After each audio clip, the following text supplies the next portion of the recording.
Right, let's take a look at finding percentiles. So this method is the method used in the book. In this case, we have a data set. Let's first count how many there are. 1, 2, 3, 4, 5, 6, 7, 8, 9, 10, 11, 12, 13, 14. So we have n equals 14. We will use this for both the 25th and the 50th percentile. For the 25th percentile, we're looking for the value in the data set that sits where a quarter of the data is below and 75% of the data is above. We do this by taking 25%, so 0.25, times the how many we have, 14, and this gets us 3.5. Okay, so the rule with percentiles, once you work out the number, in this case 3.5, this tells you what position in the data set that you want to look. But when you get a decimal place, regardless if it's 3.1 or 3.9 or 3.5, you round up. Always round up. So that gives you the fourth number. So we go to the fourth number. 1, 2, 3, 4. It's 6. So the 25th percentile is the number 6. For the 50th percentile, we do the same thing, but we take 0.50 times the 14. This gives us 7. Now this is a different rule. There's only two rules. One rule, if your position is a decimal, you round up always to the next spot, and that's the percentile you're looking for. If it's a whole number, then you go to that one and the next one, and you do the mean of those two. So this tells us we do the mean, so the 7th plus the 8th divided by 2. In this case, the 7th. 1, 2, 3, 4, 5. By the way, these have to be in order for the percentile method to work.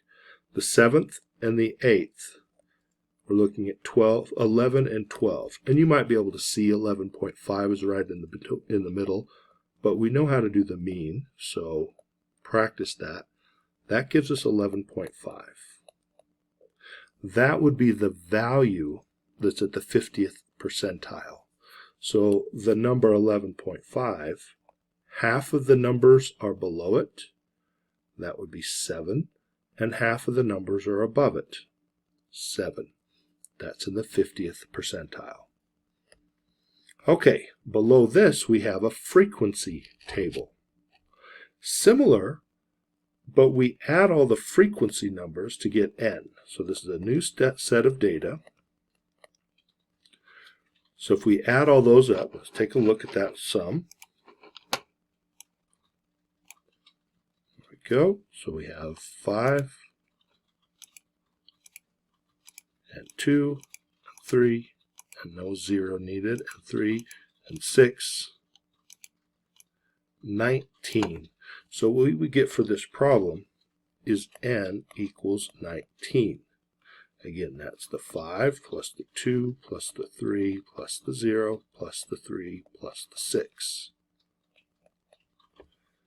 So for the 40th percentile, we do 0.4 or 0.40 times 19. And this is just a calculator problem. I'll demonstrate it this time. You can even do 40%, 40 divided by 100, and then times 19. That's the same as 0.4, just so you can verify. 7.6. And now this is the position, not the value. And we know that that rounds up to the 8th. Now, how do we find the 8th value? Since we have frequencies, the first 5 are a 0, and then 6 and 7, and the 8th would be right in there. So 5, 6, 7, 8. We're in this spot. The 8th, the 9th, the 10th are all the number 2. So we get 2 is the 40th percentile.